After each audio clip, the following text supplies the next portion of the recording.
Have you run Google Ads before? Or have you wondered whether you should? Personally, I'll focus on organic strategies, but I have been interested in learning more about paid ads and how to do it effectively so you get return on your investment. So today I'm talking with Lou Kozlevcar, who is a Google Ads specialist who gets outstanding results for their clients. So join me and let's learn together. Welcome to Magnetic Pod. If you are looking to attract your soul clients while doing the work you love, this show is for you. Hi, I'm Olivia D'Souza. I'm a podcast manager and content repurposing specialist. The Magnetic Pod Show is about attracting your soul pod of clients through podcasting. It will also include things that can be applied to other areas of your marketing strategy too. Hit subscribe to join me in calling in the people we are here to help. Let's make a massive impact. I am here and I'm ready to be brave. Cannot miss me, I'll stand on every stage. I'm available for my destiny to reach my people. Hey friend, before we dive into today's episode, remember to hit subscribe so you don't miss any of the tips we share in Magnetic Pod on podcasting, lead generation, and business boosting ideas. And remember, if you have or you're thinking about starting a podcast, head over to my website at livymusicmedia.com/freebies. I have loads and loads of free resources and templates that will help you get started. The link is in my show notes. Now, here's your show. Welcome, Lou. Thank you. Pleasure to have you here. So I will introduce you. Today we have Lou Kozlevcar. Lou is a digital marketing specialist based in Melbourne, Australia, and they have over a decade's worth of knowledge covering WordPress, website development, Google Ads, email marketing, and SEO. So there's a lot we could cover.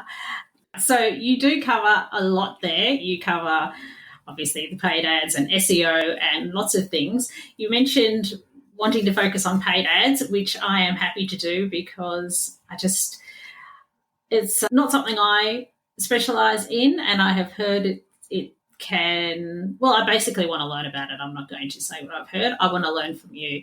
So, but first, let's start with how you came to do what it is you do now. How did you end up being this digital marketing specialist? Okay, so I sort of, coming to the end of high school and uni and that phase of study in my life, I was interested in doing something with computers, and then I was encouraged by my family to get into building websites. So I did that for a little while, and then I sort of came to realize that building websites is great and all, like they're a really important thing to have for a business, but I found that they're sort of, websites are connected to this ecosystem of other digital marketing areas that you need to have in order to make it work very well. Okay, you need people to find it, in other words. Is that what you're getting at? Okay. And so that's how you got into exploring how that can happen. Is that what happened next?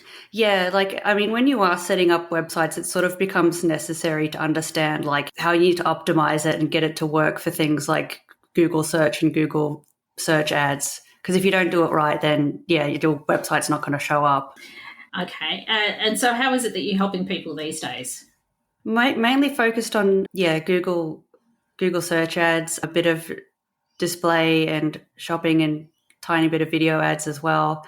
And I'm also at the moment learning how to work with Meta, so Facebook and Instagram ads as well. Okay, so can you tell me what type of paid ads you do? Mainly on the Google properties, so search, display, shopping are my primary ones at the moment. All right, and what are your tips with that? Is there any strategy tips or advice you'd have around creating? Yeah, one of my topmost things is always, if you get rung up by a Google support person and they tell you to do things, take that with a bit of grain of salt, because often that advice that they give you is it's either kind of very generic or it's set up in such a way to make Google more money rather than help you out. So I think that's kind of the thing that you sort of need to intuit and figure out after you've gotten several years of experience like I have. Because, everyone's business is unique, and sometimes the default best practices for everyone are not applicable to you. So that's why, I'd say be a bit cautious. That's interesting, because if you're trying to figure it out, or if you're learning, and as perhaps anyone who's learning in the beginning would turn to those resources, wouldn't you, and find out, okay, what does Google say and all of those things. But then you've put that together with the results you've actually seen and gone, hang on a minute. Okay. So what are the kind of things that who should be making ads? And is it a matter of just, do you make ads to make a sale, or do you make ads to get a lead and build an email list, for example?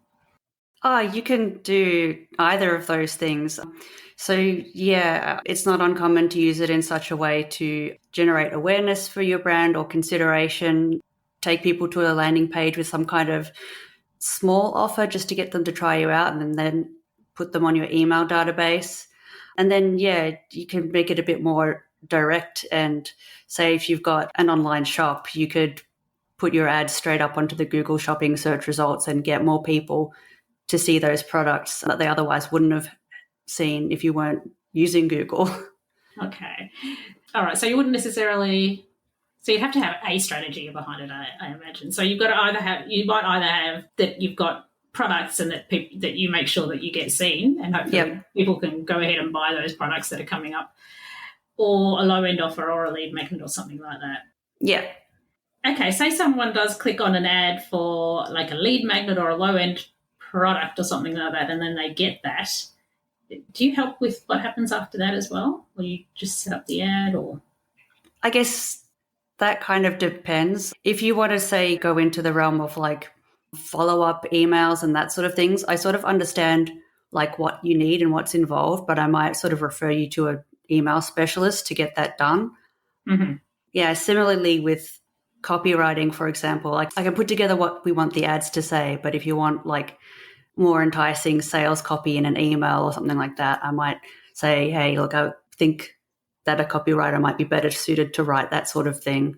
So you could do the overview of advising people, and so that they know the best strategy to go ahead with. And what about remarketing? Is that something that you recommend?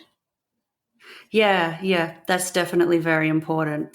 It's actually it is like one of the most helpful ways to get a customer over the line, and it works very well in conjunction with something like abandoned shopping carts and getting people to come back to the website after, a period of time has passed. Okay. Is there any sort of ideal content that people should be having up there to entice and, make the ad work? Do you generally do a video or certain text, or what kind of style of ads? If it's Google ads, you tell me. Yeah. So in theory, you could, if you wanted to run video ads on YouTube, which is owned by Google, that costs a lot more than just using the search ads or display ads, for example. Yeah, that's definitely a viable strategy. But in terms of getting search ads, for example, to work really well, you'd want to have your website very well SEO optimized. So the things that work well for organic Google search also work well for paid search. So in a sense, you want to have the website be friendly for people and Google as well.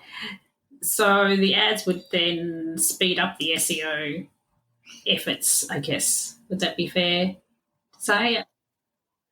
In a way, yeah. So if you could put that SEO effort into your website to come up on organic search, but that can often take time. It can take several months, and you can't really predict when the Google algorithm might pick it up. But if you do a good job with Google search ads, they should be live pretty much instantly and, showing up on those results pages. So does that mean you would recommend first that people get their houses in order as far as their website and the SEO, which is the thing that you help with too, is that right?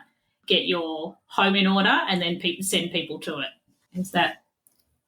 Yeah. Again, in more of an advisory capacity, I would, look at your website and say you need to, get an SEO specialist to fix these things up for you. And then, that'll help your paid search ads work really well. So, it'll make you more likely to show up on results and also lower the cost per click for an ad as well. And what do you think people's expectation should be around ads? Is it something that works quickly? Does it depend on the kind of offer you have? Does it depend on your goal, what you're trying to achieve? How long should people be willing to put money into the paid ad, and kind of what return on investment should they expect?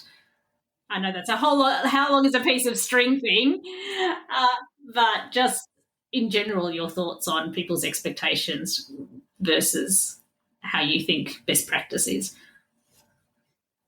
Yeah, so just keeping in mind that everyone has sort of a different sales process, depending on whether you're business to customer or B2B or whatever type of product or service you offer.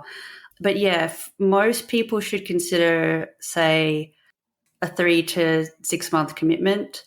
Sometimes it can take a while for the Google algorithm to figure out what your business is about and then figure out the best ways, best times and places to show your ads to people. Because, there's a whole lot of like machine learning involved as well that you need a bit of patience for. But otherwise, generally speaking, like if you're running, say, an e-commerce, an online store business, you should be considering maybe spending about $3,000 and expecting $10,000 revenue off that ad spend. That's just like a sort of minimum benchmark. More is better, but less probably means maybe not. Okay, so is there anything that I haven't asked that you would want people to know about Google Ads? I think some people might be wondering if this is something that they can do themselves, and technically yes. So Google and also Facebook have like ways to let you do things like quickly and simply, just automatic. The platform does it for you, but the results are generally mixed. And it's probably would be better off educating yourself and learning the best practices. And you could spend maybe like 1 to 3 months educating yourself on the best way to do this sort of thing. And if you don't have the time, you might be better getting a specialist to help you with this. I think if you're an entrepreneur, really to think about doing it yourself, I don't think you can really grow that way. I mean, that's why I offer my services, and that's why I get help on things, because if you're running a show, you can't do everything yourself. I think you really do need support and not try to learn every role yourself. And you've learned this over years.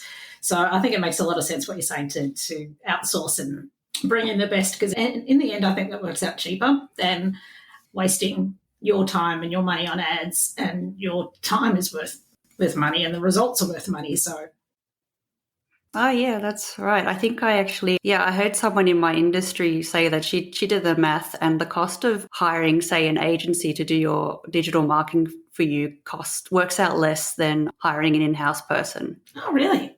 And you get like a whole team of people for that cost. So yes. Yeah. So it makes sense. All right. So how can people find you? I would recommend checking out my LinkedIn. I like to connect with people and business owners on there. It's a great platform. Yeah. For meeting people who are happy and open to talk business. Mm-hmm. That's what you're there for. Okay. So they can search your name or search your business name. Okay. So we'll just put all the links in the show notes. Yes. So any final words before we wrap up? I just want to say that it's been a pleasure to have the opportunity to speak on your podcast. I'm glad we finally managed to get together. It's been a pleasure. Thank you very much. Thank you so much. So what were your key takeaways from today? Did it raise any questions? What would you like to know more about? Let me know. You can contact me via social media or email. I don't care which way you use, just reach out to me. I'd love to chat with you. And remember, you can get access to lots of free podcast resources that will help you get started or help you improve your podcast at livymusicmedia.com/freebies. Hit subscribe because I want to see you again. But for now, go forth, be the awesome person you are, live the life you want to live, and have fun. You've got this. See you next time. Show them who I be, unavoidable everywhere you see me. Reach my people, claim my power. There's no hierarchy. It is me and the universe, baby. Rock solid and so ready to reach my people. Hello, it's Livy here. Have you ever wondered about what the key elements are that make a podcast truly stand out? Or maybe you're thinking about starting your own special podcast and feel a bit overwhelmed and don't know where to start. Well, I have something for you. Introducing the ultimate podcast checklist. Da, da, da, da. It's a step-by-step guide that covers everything from the initial brainstorming to advanced growth strategies. It's the perfect companion for both new and seasoned podcasters. And the best part, it's absolutely free. Da, da, da, da. To grab your copy, simply head to the show notes of this episode and you will find a direct link there, and then away you go.